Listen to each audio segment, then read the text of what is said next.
गुरु शुक्र शनि राहु केतव सर्वे ग्रहा शांतिकरा भवन्तु सर्वे ग्रहा शांतिकरा भवन्तु क्रूर ग्रह शांतिकरा भवन्तु। नमस्कार, स्वागत है आपका आचार्य वाणी में। मैं आचार्य विक्रमादित्य आपके साथ हूँ इस वक्त। और आज का विषय हम जो लाए हैं धनु राशि वालों के लिए, बृहस्पति प्रधान धनु राशि वालों के लिए बृहस्पति और शुक्र की युति।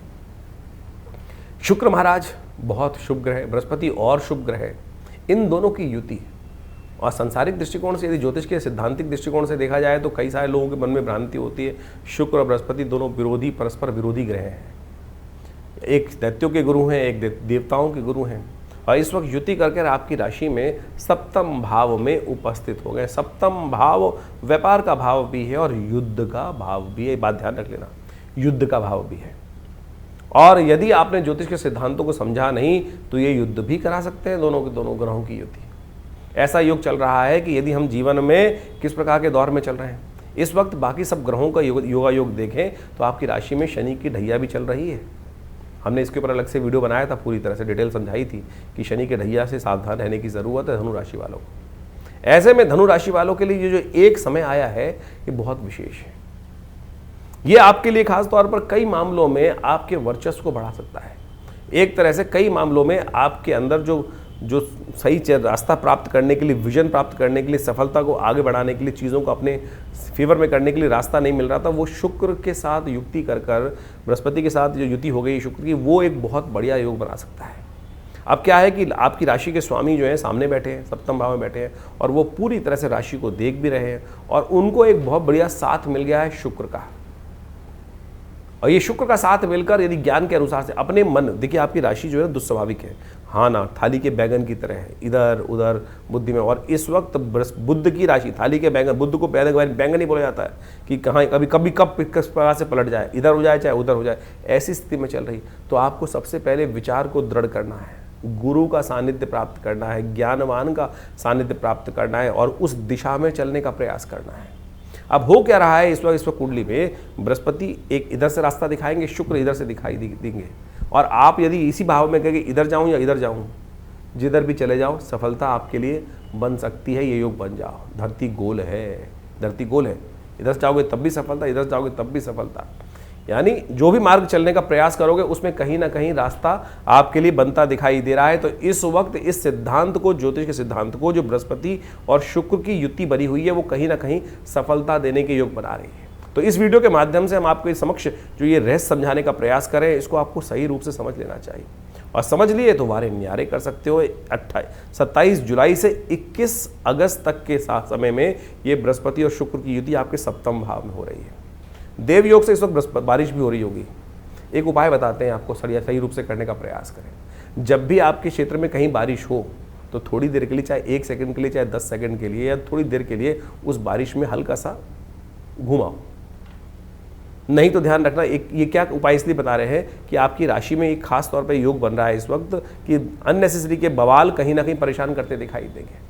और ये उपाय है आपकी राशि में हल्का सा बारिश का पानी, जो कहीं उस वक्त धूप भी निकल रही हो तो उस समय अगर हुआ है तो ये आपकी इम्यूनिटी को भी बूस्ट कर देगा। और ग्रह का उपचार, सूर्य की रोशनी से निकलता हुआ जो पानी जो आपके सर पे पड़ेगा, आपके शरीर पे पड़ेगा, वो आपके लिए, बारिश में भीगना आपकी राशि के दृष्टिकोण से एक बहुत चमत्कारिक उपाय है। इस वक्त पीली चीज़ों का दान करने का प्रयास करें, हो सके तो गौ सेवा अवश्य करने का प्रयास करें। शुक्र का संबंध लोगों ने गलत तरह से शराब के साथ जोड़ दिया है, कबाब के साथ जोड़ दिया है, तमाम गलत कार्यों के साथ जोड़ दिया। बिल्कुल नहीं है। शुक्र की निधि का संबंध जो है वो वैभव से है, सुख से है, समृद्धि से है, सात्विक समृद्धि से है, ना कि तामसिक समृद्धि से।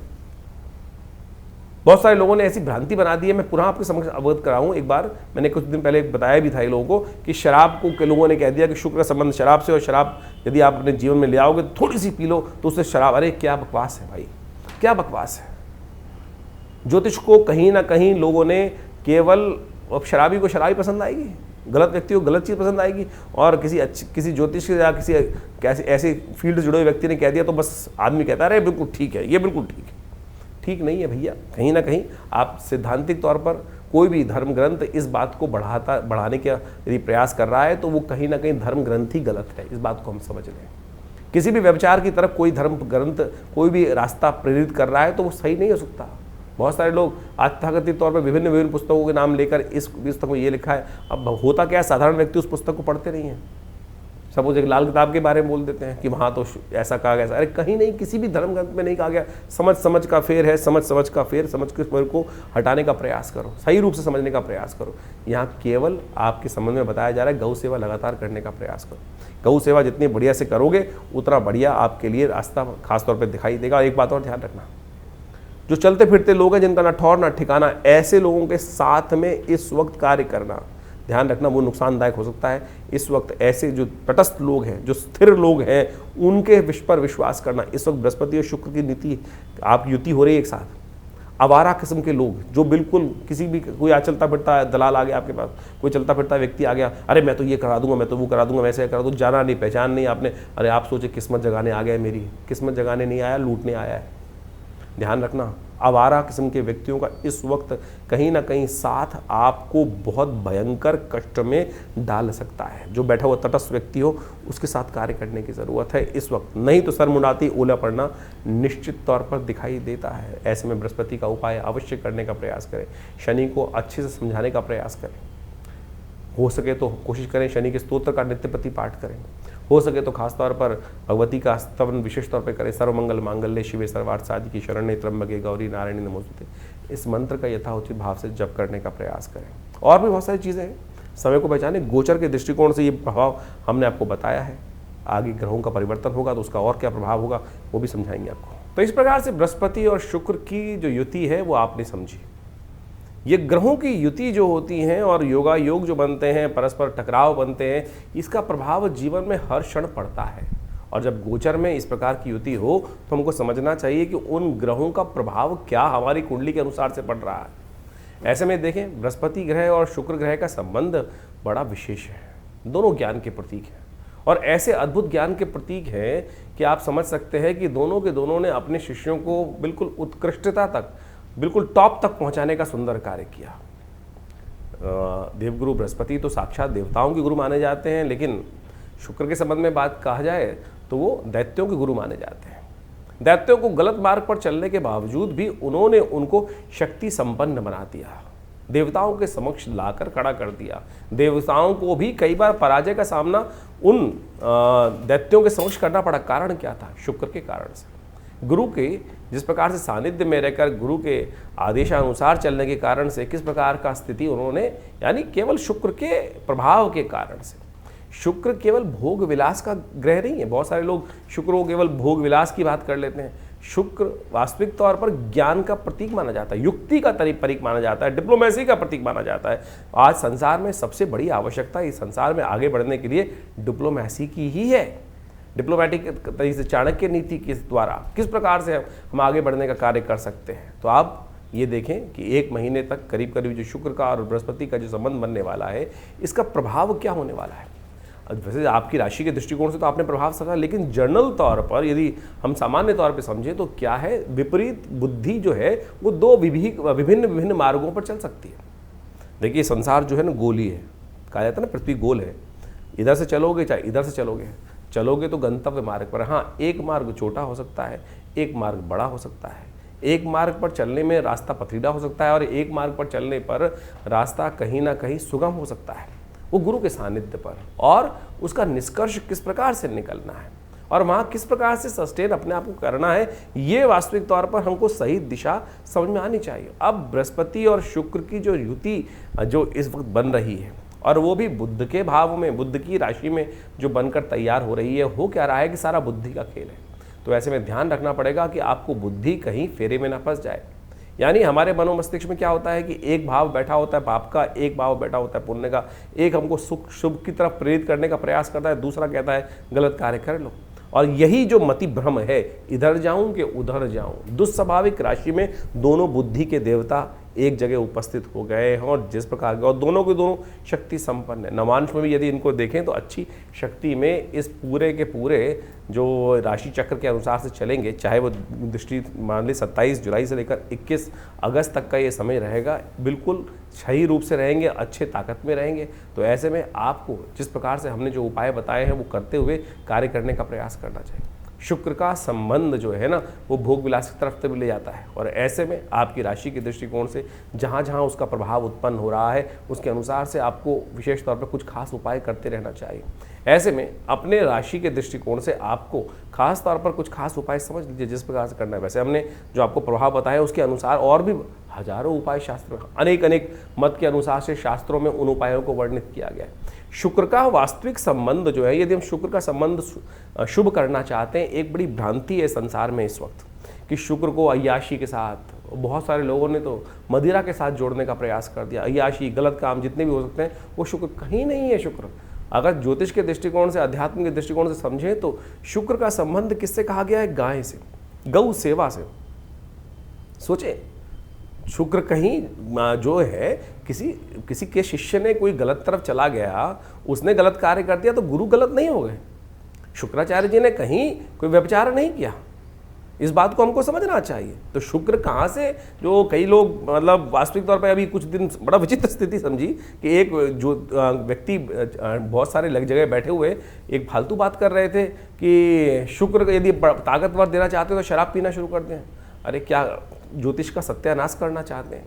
अध्यात्म का, ज्योतिष एक आध्यात्मिक विज्ञान है और वहाँ मदिरा का पान करना जो ग्रह सिखाए, जो व्यक्ति सिखाए, वो ना तो आध्यात्मिक हो सकता है ना तो विज्ञान के साथ हो सकता है। तो इस बात को हमको समझ लेना चाहिए अच्छे से। शुक्र को यदि प्रबल करना चाहते हैं तो एक बात समझ लें, दूध का सेवन बढ़ाएं। हमारे यहाँ भोग विलासिता की जो व्याख्या दी गई है गौधन से दी जाती थी, और आज की तारीख में शुक्र का वैभव प्राप्त करने के निमित्त अब लोग ललायित हैं कि शुक्र का वैभव, तो कुंडली में दोष बढ़े, कुंडली में शुक्र जिसका कमजोर है उसको कैसे ताकतवर है। अरे नित्यप्रति गौ की सेवा करने से जो निधि प्राप्त होती है, गोदुग्ध, उसका सेवन करना शुरू करो, तब तो शुक्र की ताकत बढ़ेगी, नहीं तो किसी और कारण से शुक्र। और आपने गलत तरफ जाकर ऐसे मतिभ्रम करने वाले लोगों के संगत में आकर करना शुरू कर दिया तो खुद तो गिरोगे और पूरे के पूरे समाज को लेकर गिर जाओगे गड्ढे के अंदर। शुक्र नहीं बढ़ेगा।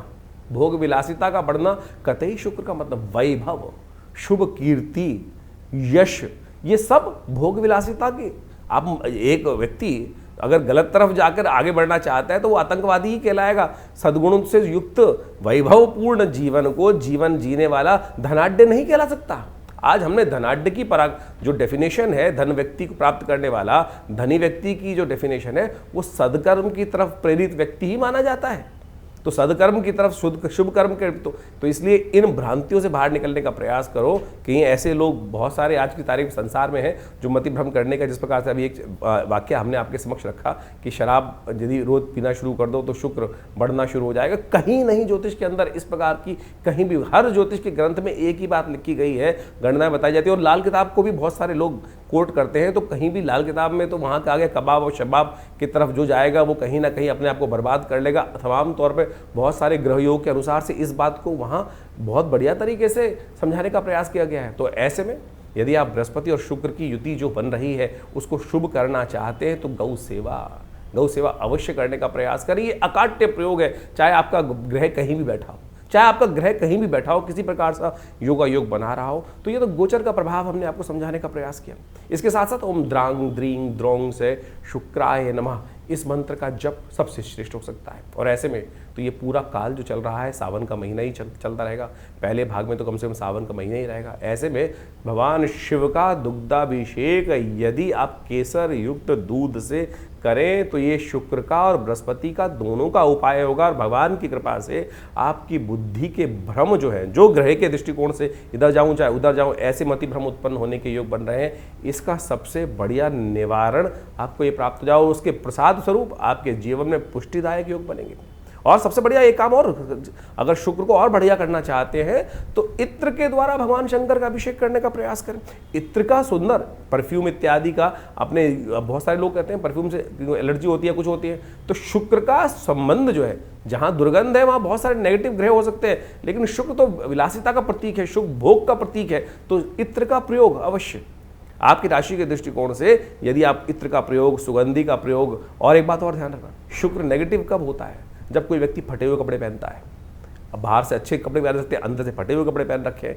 ग्रह कितना ही अच्छा हो, ग्रह कितना ही अच्छा है, यदि हम कर्म गलत तरह से कर रहे हैं, अपने आप को उस तरफ गलत तरफ जा रहे हैं, फटे हुए रैग्स पहन रहे हैं, तो आप समझ लो कि आपकी कहीं ना कहीं दरिद्रता को आप आमंत्रित कर रहे हैं, यानी शुभ ग्रह के प्रभाव को कहीं ना कहीं नेगेटिव कर रहे हो। तो इन छोटे छोटे सिद्धांतों को अपने जीवन में समझकर कार्य करने का आप यदि प्रयास करेंगे तो बहुत अच्छा रहेगा। हमने अपने इस विवेकानंद योगाश्रम संस्थान के द्वारा जितनी भी पुस्तकें लिखी हैं उन सब में इन ग्रहों के संबंध को बहुत बढ़िया तरीके से समझाने का प्रयास किया है, और उन ग्रहों के निवारण के लिए सबसे बढ़िया दैविक मार्ग ही है, उपासना मार्ग ही है, प्रार्थना मार्ग ही है, जिन पर जाकर आप ग्रहों के विभिन्न उपायों को करके अपने कष्टों का निवारण कर सकते हो। सबसे बढ़िया है मंत्र जप करना, भगवान का स्तवन करना, भगवान के सुंदर जो कार्य जो जो कर्मकांड के सिद्धांत के अनुसार से बहुत सारे मंत्र इत्यादि जप करने के पूजा पाठ के विधान को विकसित किया गया है, उनको करना। तो आप समझें, और जब भी हमने बहुत सारी व्यवस्थाएं बनाई हैं विवेकानंद योगाश्रम में, हर रविवार को बड़ा कार्यक्रम होता है, उसमें आप सब लोग आकर उस यज्ञ में बैठ सकते हैं। विभिन्न नवग्रहों के मंत्र हम समय समय पर कराते ही हैं उसमें, तो आप सब आकर उन यज्ञ इत्यादि कर्मों में बैठें। और विवेकानंद योगाश्रम दिल्ली में जमुना पार क्षेत्र में लक्ष्मी नगर क्षेत्र में स्थित है, और यहाँ नित्य प्रति करीब पिछले करीब 50 सालों से हर रोज़ करीब 8 घंटे यज्ञ चलता है। आप भी आएँ, माँ भगवती का सुंदर शिव विग्रह विराजमान है, और उनके सानिध्य में बैठकर यदि आप अपने जीवन को आगे ले जाने के लिए, सही दिशा पकड़ने के लिए माँ भगवती का आशीर्वाद मिल जाए तो कहा जाता है कि समस्त कष्ट दूर करने के अद्भुत योग बन जाते हैं। आइए विवेकानंद योगाश्रम में, और यदि आपको कोई निजी विचार विमर्श करना है तो आप नीचे दिए नंबर्स पे फ़ोन नंबर अकाउंट उस पर बातचीत कर अपॉइंटमेंट लेकर हमसे बात भी कर सकते हैं। और वैसे एक बहुत सारे लोग ऐसे होते हैं कि जिनके पास कोई समस्याएं हैं और उनका निदान चाहते हैं, और कुछ पारिश्रमिक तौर पर व्यवस्था नहीं है, तो कोई चिंता नहीं है। रविवार को हमने महीने के पहले रविवार को आश्रम में व्यवस्था कर रखी है। सुबह आश्रम में जो यज्ञ होता है उसके बाद कोई भी व्यक्ति विवेकानंद योगाश्रम दिल्ली में आकर, लक्ष्मीनगर क्षेत्र में आकर हमसे परामर्श कर सकता है सुबह के टाइम पर केवल, और उसमें कोई शुल्क नहीं लिया जाता है, और इस यज्ञ इत्यादि कर्म में कोई शुल्क नहीं रहता। कोई भी आकर वहाँ व्यवस्थाओं के साथ जुड़ सकता है। और रविवार को सुबह 8 बजे से लेकर 10:30-11 बजे तक ये कार्यक्रम चलता है। सुंदर यज्ञ, भंडारा इत्यादि समस्त व्यवस्थाएं रहती हैं। आप सब लोगों का सादर आमंत्रण है, आप सब लोगों को धन्यवाद।